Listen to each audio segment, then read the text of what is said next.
본문의 말씀으로 먼저 된 사람이 나중 된 이유라는 제목으로 말씀의 은혜를 함께 나누겠습니다. 어린 시절 선생님이 수업을 마치고 난 이후에 방과 후에 남으라고 하면 딱 두 종류입니다. 하나는 벌 받을 게 있어서 남으라고 하는 경우가 있고, 또 한 가지는 시킬 일이 있어서 남으라고 하는 것입니다.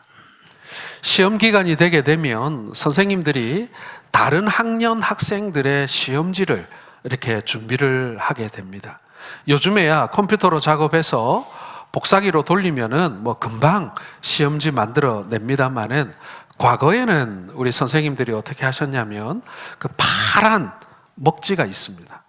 까만색 먹지가 아니라 파란색 먹지인 것 같아요. 거기다가 철필로 이렇게 일일이 이렇게 시험지를 이렇게 쓰게 되면 그걸 가지고 이제 등사기에 붙여가지고 한 장씩 이렇게 롤러로 밀어가면서 이제 시험지를 찍어냈던 그런 기억이 있습니다. 그런데 선생님께서 그렇게 철필로 시험지를 다 만들고 나면은 학생들에게 그 등사를 맡기게 되는데, 아무나한테 맡기는 것이 아닙니다. 시험을 볼 시험지를 맡기니 아무나한테 맡겼다가는 큰일 날 수도 있고요. 그래서 항상 학생들 중에 공부 잘하고 모범된 학생 한 3명 정도를 뽑아서 방과 후에 남긴 다음에 그 등사 작업을, 시험지 등사 작업을 시키게 되는 것입니다.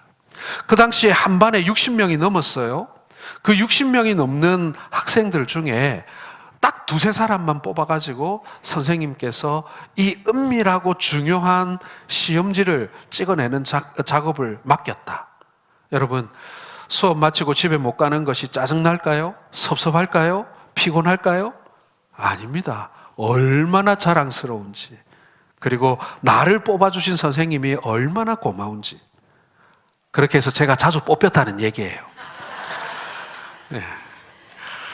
여러분, 누군가 나를 알아준다는 것, 나를 사용해 준다는 것은요, 너무 기분 좋은 일입니다. 반면에 누군가에게, 아무에게도 별반 필요 없는 사람, 있어도 없어도 그만인 사람으로 취급되어진다면 얼마나 섭섭하겠습니까? 그리고 더 깊이 나아간다면 나의 인생이 부정당하거나 인정받지 못한다는 것, 그거는요 너무나도 우리에게 아픈 일이 아닐 수가 없습니다. 어느 커다란 포도원을 가진 농장 주인이 자기 포도원에서 일할 일꾼들을 구하려고 장터에 나갔습니다. 지금도 여러분 인력시장이라는 게 있잖아요. 인력시장 가보셨는지 모르겠습니다만은 아침에 많은 사람들이 자신을 뽑아줄 사람을 기다리면서 거기에 모여 있습니다.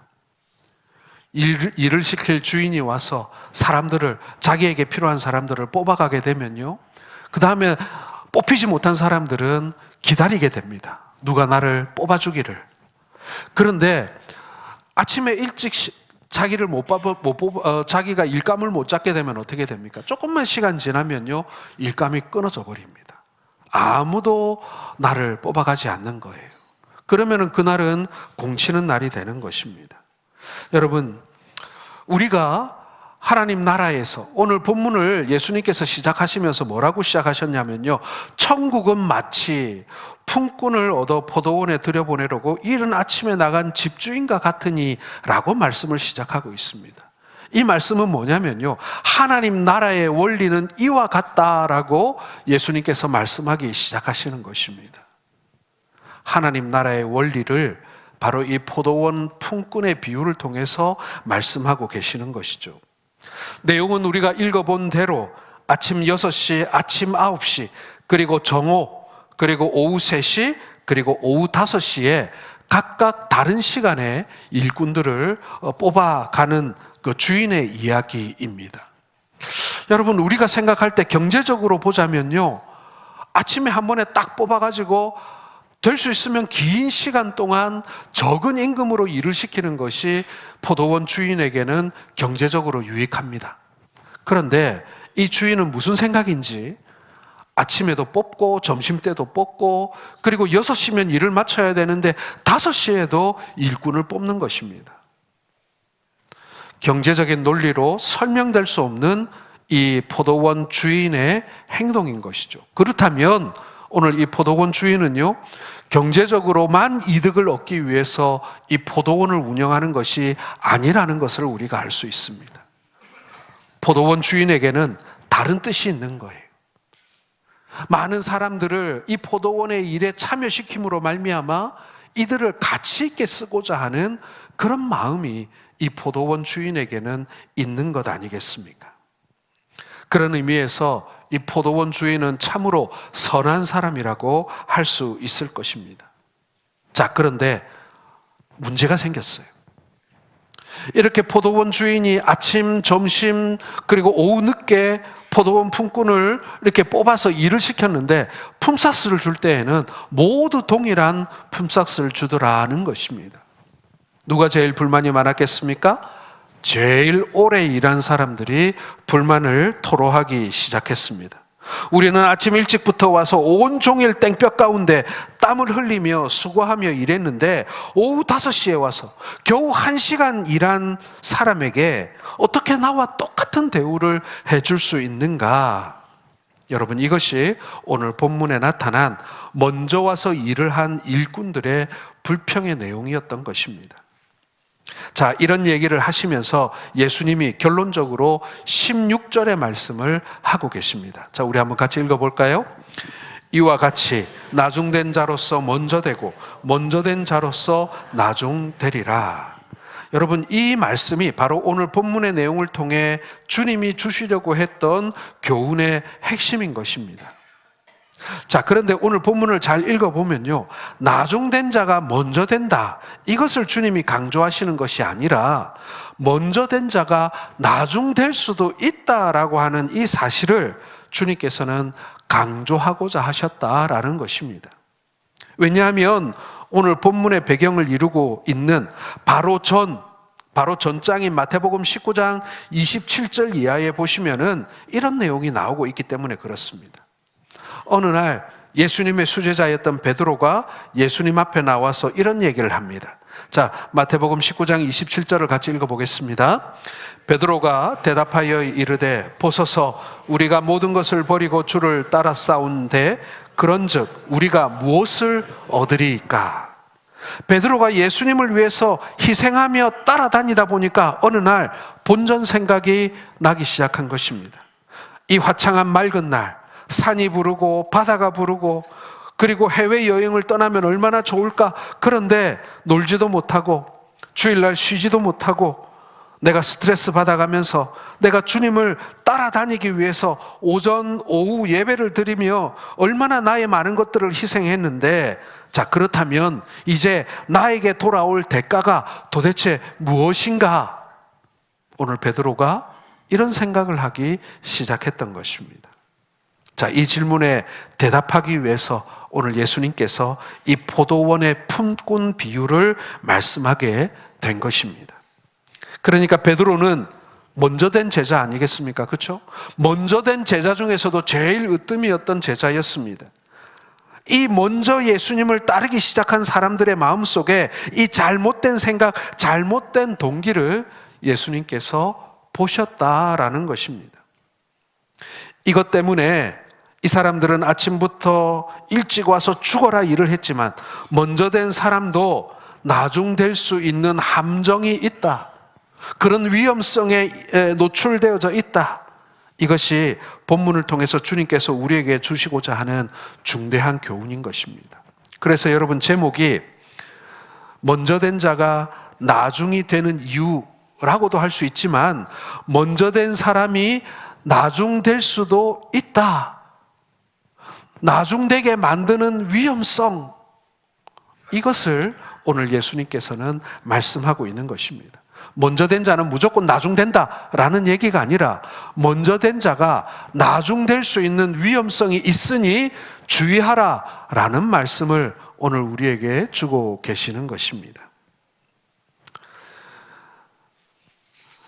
자, 그러면 주님이 그냥 이렇게 말씀하신 것이 아닌데 뭐가 잘못되었다는 말씀일까요?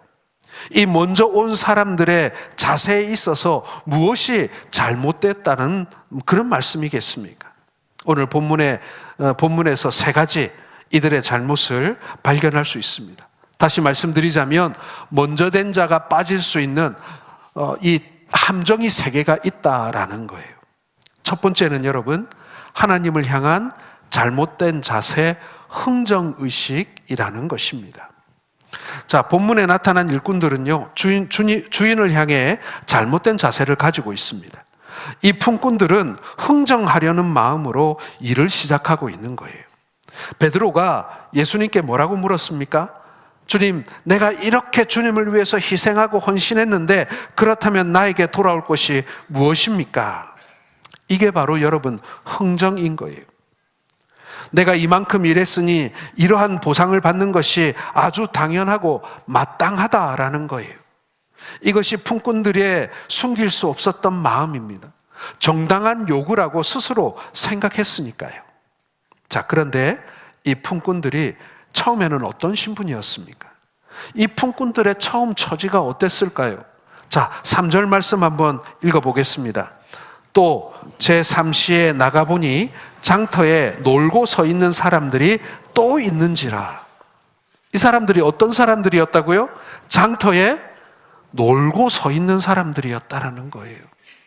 여러분, 일꾼들의 가치는 언제 발휘되는 것입니까? 주인이 불러 그에게 일을 맡겼을 때 비로소 이들의 노동력이 가치를 얻게 되는 것입니다. 가치를 인정받는 거예요. 그래서 이 정해진 일당을 받게 됨으로 말미암아 바로 이 일꾼은 자신의 존재 가치가 증명되어지고 기술자로서 인정되어지고 그리고 당당하게 가정에 돌아가서 가장으로서의 역할을 할 수가 있는 것입니다. 할 일 없이 장터에서 나를 써줄 주인이 나타나기만을 기다리고 있었던 사람들이라는 것을 잊어서는 안 되는 것입니다. 곤고한 처지에 놓여 있는 거예요. 여러분 생각해 보십시오. 가장으로서 처자식을 먹여 살려야 될 입장에 있는 이 가장이 그날 공치고 일을 못하고 빈손으로 털레털레 가정으로 돌아갈 때 그 마음이 어떻겠습니까? 가족들은 어때요? 빈손으로 돌아오는 아버지에게 오늘 뭐 했냐고 물어볼 수도 없는 거예요. 집으로 돌아가는 길이 얼마나 고통스럽고 힘들었을까요? 아마 끔찍한 경험이었을 것입니다. 그런데 포도원 주인이 나를 불러줬단 말이에요. 이러한 절박한 경제 사정 속에서 주인이 써주었다, 불러주었다. 이건 은혜입니다. 거기부터 이야기를 시작해야 되는 거예요. 은혜를 입은 사람들의 이야기인 것입니다. 절망적이었던 사람들을 불러서 할 일을 주었고 또 처음에 약속한 대로 일당을 약속대로 주었다라는 것입니다. 약속을 지킨 거 아닙니까, 여러분? 그렇다면 이들의 마음속에 근본적으로 결핍되어 있었던 것이 무엇이냐라고 한다면 그것은 은혜에 대한 감격을 잃어버렸다라는 거예요.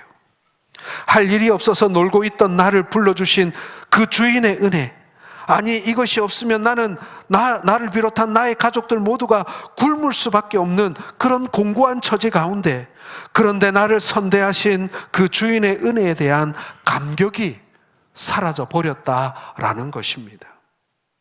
내가 모든 것을 다 버리고 주님을 쫓았습니다. 선생님을 쫓았습니다.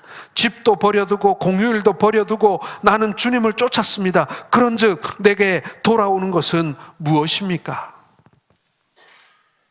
그래서 주님이 베드로에게 어떻게 대답하십니까? 보상을 안 준다는 얘기가 아니에요. 죽자고 일해봤자 소용없다, 이런 얘기를 하시는 것이 아닙니다. 우리 주님은 어떻게 이 일꾼들을 대했느냐면요, 마태복음 19장 28절을 같이 읽겠습니다. 예수께서 이르시되 내가 진실로 너희에게 이르노니 세상이 새롭게 되어 인자가 다시 영광의 보좌에 앉을 때에 나를 따르는 너희도 12 보좌에 앉아 이스라엘 12지파를 심판하리라. 아멘. 너희들에게 당당하고 영광스럽고 놀라운 신분이 부여될 것이다. 세상에 그 누구도 가져보지 못한 엄청난 영광을 누리게 될 것이다. 오늘 주님께서는 분명하게 그 보상을 약속하고 계시지 않습니까? 이어서 29절도 읽어보세요. 같이 읽겠습니다. 내 이름을 위하여 집이나 형제나 자매나 부모나 자식이나 전토를 벌인 자마다 여러 배를 받고 또 영생을 상속하리라. 땀 흘려 일한 대가를 주님께서는 반드시 보상하심을 여러분 믿으시길 바랍니다. 이름 모를 아이 한 사람에게 냉수 한 잔의 친절을 건넨 것까지도 우리 주님께서는 기억하시고 보상하시겠다고 약속하셨다니까요. 여러분들이 섬기고 있는 그 작은 섬김 하나도 하나님께서는 기억하십니다. 아무나 누구나 알까 싶은 그 작은 일도요, 우리 하나님께서는 꼼꼼히 기록해 주셨다가 여러분들에게 반드시 갚으시는 선한 주인이라는 사실을 여러분 잊지 마시기를 바랍니다. 그런데 만약 여러분 우리가 단순히 이 보상을 받을 동기로만 흥정을 위한 조건의 속셈으로 주님을 섬긴다면 어떨까요? 여러분, 나중에 잘못된 결과가 돌아오지 않겠습니까? 왜냐하면 주인의 계산과 이 품꾼의 계산이 다르기 때문에 그런 것입니다. 자, 오늘 우리가 읽었던 비유 속에 오후 5시에 부름받은 이 사람은 어떤 마음으로 일을 했을까? 우리가 한번 상상해 봅시다. 여러분, 이 품꾼은요, 정말 고마운 마음으로 일을 했을 거예요. 만약 이 일거리라도 없었다면, 지금 오후 5시인데 오후 6시면요 이제 컴컴해져서 더 이상 일을 할래야 할 수도 없고, 오후 5시면 이미 그날은 공친날인 거예요. 집에 일찍 들어가자니 식구들에게 볼 면목이 없어서 집에도 못 들어가고 지금 서성거리고 있었지 않습니까? 그런데 오늘 당장 굶어야 하고 가족들의 떼거리를 해결할 수 없는 이 상황에 놓여있던 이 가장에게 우리 주님께서는 5시에 불러주신 거예요. 이건 말도 안 되는 일 아닙니까? 누가 5시에 사람을 뽑아 일을 시킨다는 말입니까? 겨우 1시간 일할 일꾼을 뽑는다는 말이에요. 그러한 나에게 일감을 맡겨주신 그 주인의 고마운 은혜에 대한 감사와 감격에 이 사람의 마음이 들떠 있지 않겠습니까? 비록 1시간밖에 일을 하지 않았지만 그 마음속에 주님의 은혜에 대한 넘치는 감사의 마음이 있었을 거예요. 일당 5만 원이 아니라 일당 10,000원만 주어도 그냥 주인의 얼굴만 바라보며 감사했을 것입니다. 써주신 그분의 은혜만 생각해도 가슴이 벅차오릅니다. 그래서 노래 부르며 휘파람 불며 일을 했을 거예요. 여러분, 오늘 이 주인은요, 이 1시간짜리 일꾼의 이 마음을 귀하게 보신 것입니다. 우리가 주님을 위하여 봉사하고 있는 그 모습을 여러분 우리가 한번 생각해 봅시다. 주님은 그 일의 양을 보는 것이 아니라 그 일의 질을 보고 계신다니까요. 우리가 얼마나 많은 일을 했느냐 그걸 보는 게 아니라 우리가 일은 적게 했어도 그 마음의 중심이 어땠는가를 주님께서는 보고자 하신다라는 것입니다. 여러분, 불평만 하시면서 많은 일을 하는 것보다 감사한 마음으로 작은 일이라도 하시기를 주의 이름으로 축원합니다. 우리 주님께서는 평가를 그렇게 하신다니까요. 여러분의 주님을 향한 그 봉사와 섬김에 대한 질은 어떻습니까? 어떤 생각을 가지고 여러분들은 지금 일을 하고 계십니까? 불평하고 원망할 것 같으면요, 그 일 안 하셔도 좋아요. 내가 얼마나 많은 일을 했느냐, 내가 얼마나 많은 기록을 남겼느냐, 그것보다 훨씬 더 중요한 것은 어떤 동기, 어떤 심정으로 이 순간 주님을 섬기고 있는가 하는 것입니다. 여러분, 우리 주님께서 일꾼이 모자라서 우리를 쓰고 계시는 줄 아세요? 우리 주님께서 할 일은 너무나 많은데 일손이 부족해서 우리를 데려다가 일시키고 있는 것입니까? 아닙니다, 여러분. 오늘 포도원 품꾼의 마음은요, 만약에 그런 경제적인 이득만을 따졌다면 점심때나 오후 때 품꾼을 드릴 이유가 없는 거예요. 그러나 선하신 주인 되신 우리 주님께서는요, 그렇게 말씀하고 있지 않은 거예요. 그분의 유일한 목적은 뭡니까? 우리를 쓰고 싶으신 거예요. 우리에게 가치를 부여하고 싶으신 거예요. 너희가 얼마나 존귀하고 너희가 얼마나 가치 있는 그런 존재인가를 알려주고 싶어 하는 거예요. 이제 5시까지 공친 그 가장의 마음이 얼마나 비참했겠습니까? 이 쓸모없는 나, 아무도 찾아주지 않는 나, 아무도 써주지 않는 나, 가족들조차도 먹이지 못한 나, 그런 비참한 자를 우리 주님께서는 아니야, 당신은 그래도 가치 있는 사람이야 라고 말하시면서 1시간을 일시키고 하루에 일당을 주시는 거예요. 그게 여러분 하나님 나라라는 것입니다. 여러분, 여러분의 신앙의 동기는 무엇입니까? 우리 주님이 우리를 상 주시죠. 이 아름답고 이 화창한 날 다 포기하고 주님 앞에 나와 있는 우리를 주님께서는 상 주심이 마땅합니다. 하지만 여러분, 상을 받기 위해서 일해서는 안 되는 것이죠. 우리에게는 훨씬 더 중요하고 높은 수준의 동기가 필요하다는 것입니다.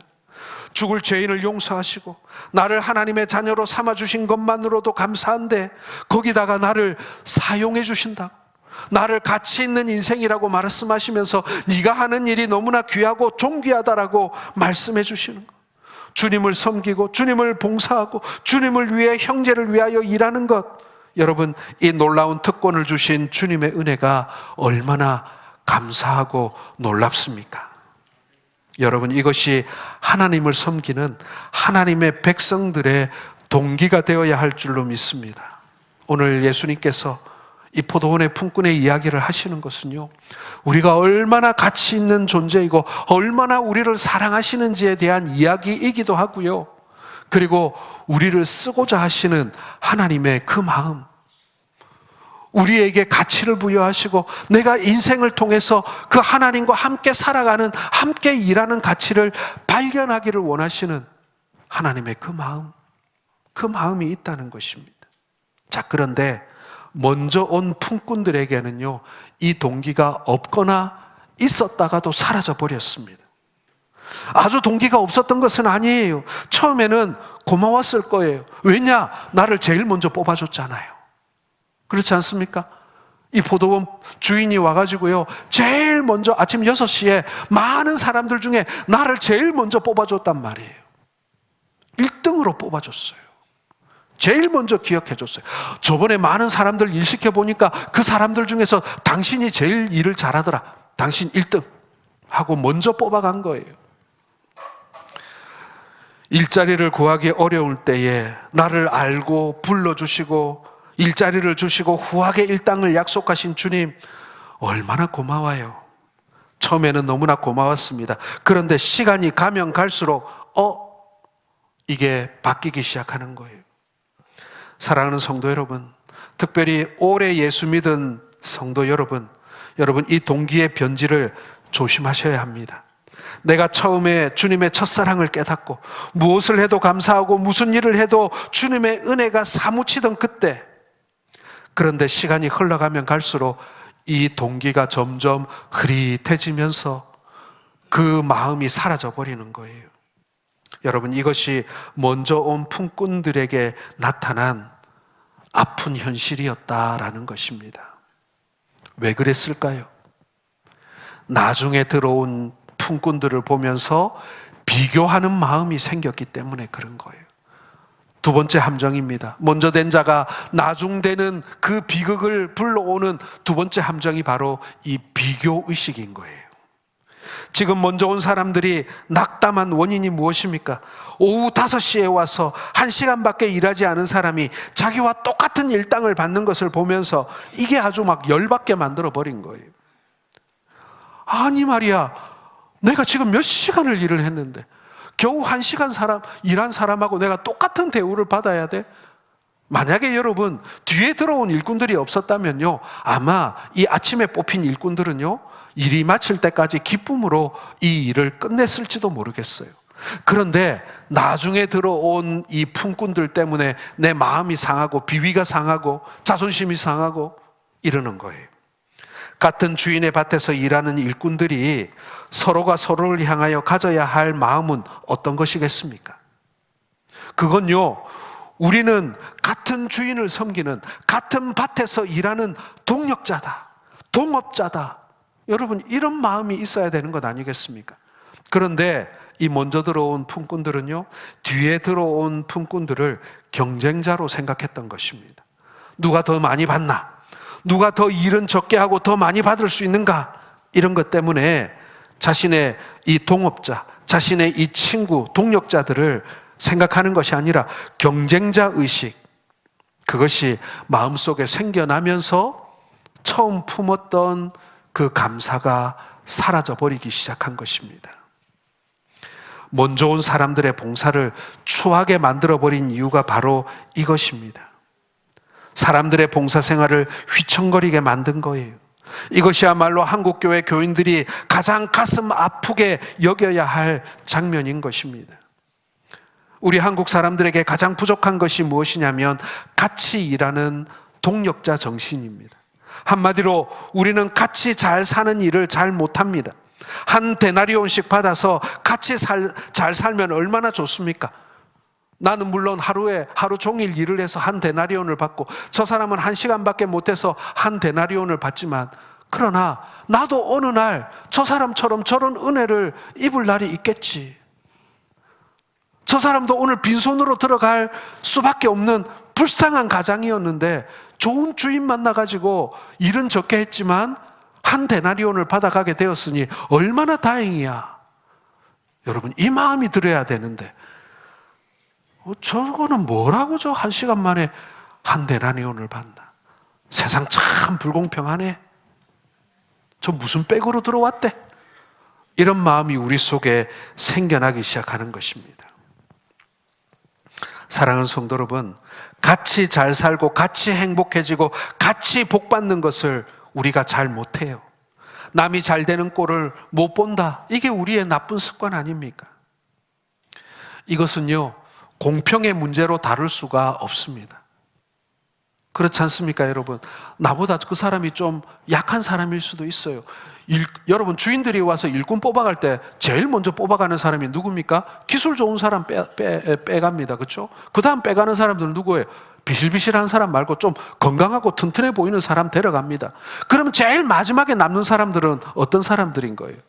기술도 없고 몸도 약해 보이고, 아이고 저 사람 데려다가 일당이나 뽑겠나, 이런 사람 안 뽑아가는 거예요. 어떻게 보면은 5시에 지금 포도원에 들어온 품꾼들은요, 그러한 약자라고도 할 수 있어요. 무능한 사람들일 수도 있어요. 그런데 우리 하나님께서는 그러한 약자, 그런 무능하게 보이는 사람들도 어떻게 했다고요? 귀하게 여겨주셨다는 것입니다. 그러므로 여러분, 우리는 어떤 마음을 가져야 합니까? 참 좋은 주인 만났다. 지금 다른 늦게 들어온 사람을 보면서 질투하고 속상해하고 열받아 할 게 아니라 우리 주인을 봐야죠. 야, 우리 주인 진짜 좋은 사람이다. 여러분, 이 마음이 있어야 되는 거예요. 여러분, 성경에 나타난 돌아온 탕자 이야기 아시죠? 이 돌아온 탕자 이야기의 일부는 재산 다 말아먹고 아버지께 돌아온 둘째 아들의 이야기지만, 2부는 누구의 이야기입니까? 이 탕자의 형 큰아들의 이야기입니다. 이 큰아들의 결정적인 잘못이 무엇입니까? 자기의 잃어버렸던 동생이 회개하고 돌아왔을 때, 아버지의 품 안에 안겼을 때 정말 다행이다. 저 동생이 저렇게 타향해서 그냥 죽어버렸으면, 끝까지 아버지의 은혜를 모르고 살았으면 어찌할 뻔했나. 이제라도 돌아왔으니 잘 되었다라고 해야 하는데, 그러나 그러한 동생을 위해 송아지를 잡고 잔치를 벌리는 아버지를 보면서 밖에 나가 이를 갈고 있는 거예요. 저 자식은 집안 재산 다 말아먹고 돌아왔는데 말이지, 저렇게 대접받는 게 저게 맞아? 아버지를 위해 죽도록 일한 나는 뭐야? 여러분, 이 마음이 결국 이 아들을 타락하게 만드는 것입니다. 성경은 질투나 투기의 근원에 대해서 이렇게 말씀합니다. 야고보서 3장 14절입니다. 너희 마음속에 독한 시기와 다툼이 있으면 자랑하지 말라. 진리를 거스러 거짓말하지 말라. 여러분, 시기와 다툼은 세상적이고 정욕적이고 마귀적인 것을 믿으시길 바랍니다. 철로 역정의 저자였던 존 버녀는 그 당시에 교회 교인들이 서로 다툼과 갈등을 겪는 것을 보면서 이렇게 한탄했습니다. 이상하다, 답답하다, 미치고 죽겠다. 마귀와 더불어 싸워야 될 성도들이 자기들끼리 싸우고 있다니 라고 하면서 장단식을 늘어놓았습니다. 여러분, 적과 동지를 구별하지 못하는 것, 이것이 비극입니다. 누가 적이고 누가 동지인지를 구별하지 못하면요, 그 전쟁은 이길 수가 없는 것 아니겠습니까? 여러분, 이 포도원의 품꾼들은 지금 누구를 보고 일해야 합니까? 주인을 보고 일해야 됩니다. 자기들을 불러주시고 일을 맡겨주신 그 주인을 바라보고 일을 해야 되거든요. 그리고 그 주인 앞에 칭찬받을 생각하고 성실하게 일해야 되는 것입니다. 그런데 그 주인을 바라보는 것이 아니라 누구를 봅니까? 계속 내 뒤에 들어온 사람들, 늦게 와가지고 말이야, 뭘 잘했다고, 왕년에 그렇게 열심히 안 해본 사람이 어디 있다고. 나를 불러주신 하나님의 은혜에 대한 감격보다는 내 이웃을 바라보면서 내 이웃이 나와 같이 잘 사는 것이 용납되지 않는 이 옹졸함 때문에 우리의 공동체는 그동안 얼마나 많은 갈등을 겪어왔습니까? 우리 한국교회의 비극인 것입니다.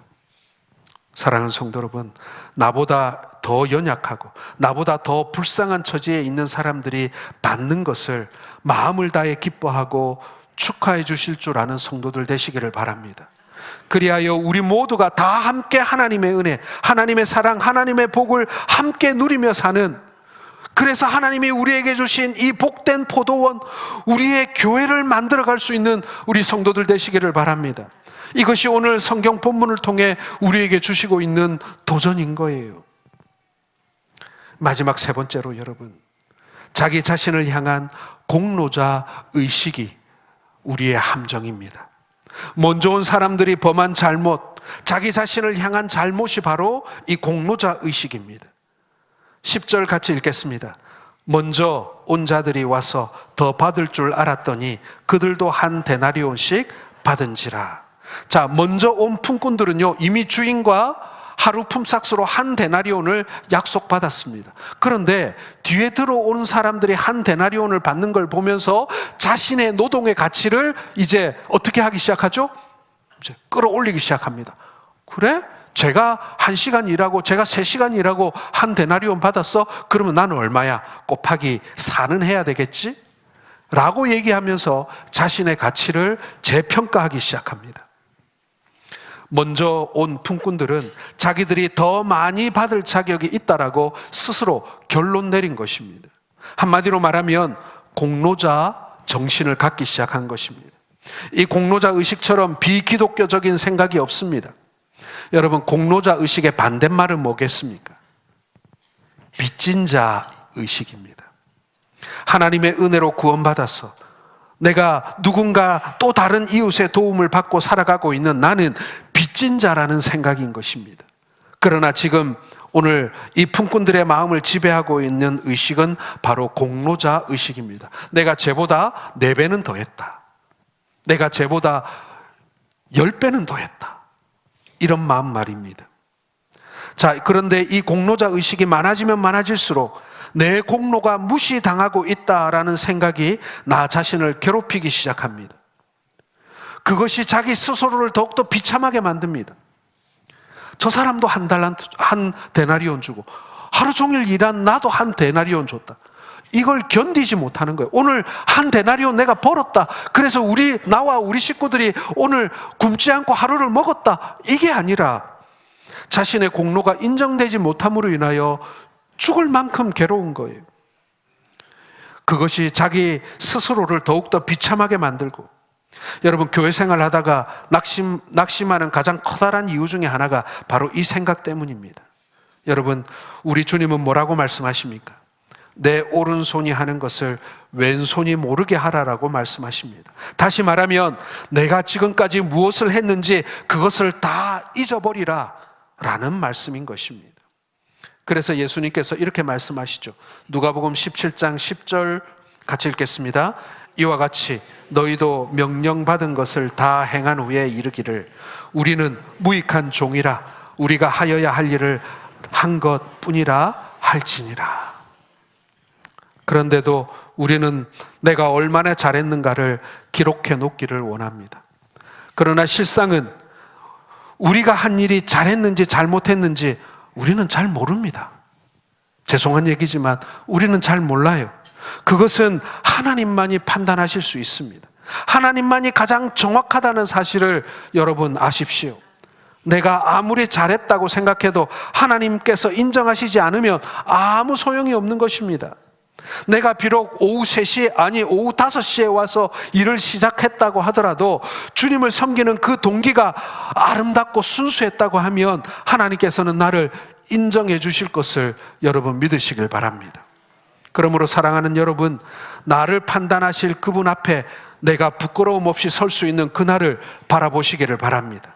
그러기 위해서는 공로의식을 버려야 합니다. 공로의식의 배후에 있는 흥정하는 마음, 그리고 나는 무엇인가 여기서 내 의견을 주장할 만한 당당한 권리가 있다라고 하는 이 생각이 사라질 때 우리는 새로워질 수가 있는 것입니다.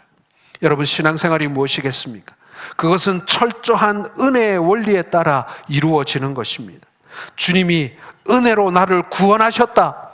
여러분, 이것이 우리 신앙의 가장 큰 동기임을 믿으시길 바랍니다. 설날 부모님이 자손들에게 세뱃돈을 나눠줍니다. 오랫동안 부모님과 함께 했고 부모님을 섬겨왔던 아들과 딸에게도 부모님이 10만 원씩 나눠주십니다. 그런데 엊그저께 태어나서 이제 돌 막 지난 이 1살짜리에게도 할아버지가 10만 원짜리 주십니다. 뭘 했다고 지가? 불공평합니까, 여러분? 불공평하다고 느껴지십니까? 아니죠. 아니죠. 우리가 그걸 보면서 그 2살짜리, 1살짜리에게 질투하지 않습니다.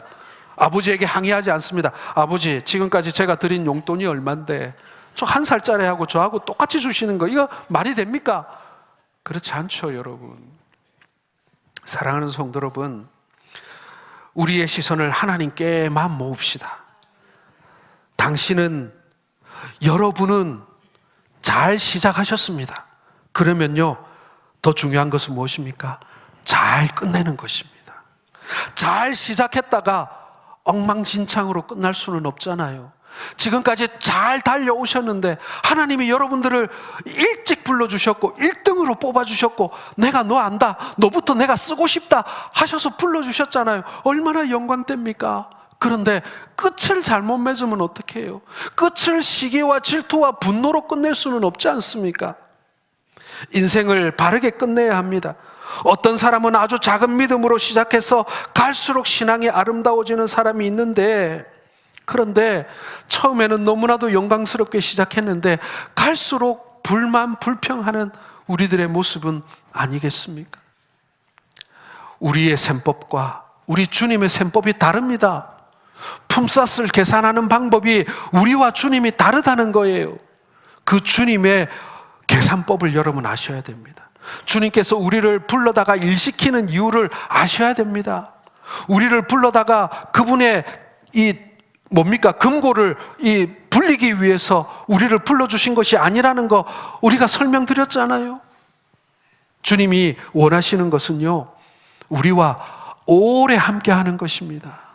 그런 의미에서 여러분들이 일찍 부름을 받아 주님과 함께 해온 세월이 많았다. 여러분, 그 자체가 여러분들에게 복인 줄 믿으시길 바랍니다. 사람들이 몰라주면 어때요? 사람들이 인정해 주지 않으면 어때요? 나는 이미 복을 많이 받은 사람인데 늦게 들어온 사람이 짧은 시간이지만 진하게 복 받는 걸 보시면 축하해주고 박수 쳐야죠. 여러분, 우리에게 이러한 마음이 있을 수 있기를 바랍니다. 오늘 주님께서 우리에게 원하는 이 마음, 여러분, 우리의 봉사의 삶, 섬김의 삶, 그리고 우리의 신앙의 삶을 아름답게 마치시는 우리 모든 성도들 되시기를 주의 이름으로 축원합니다.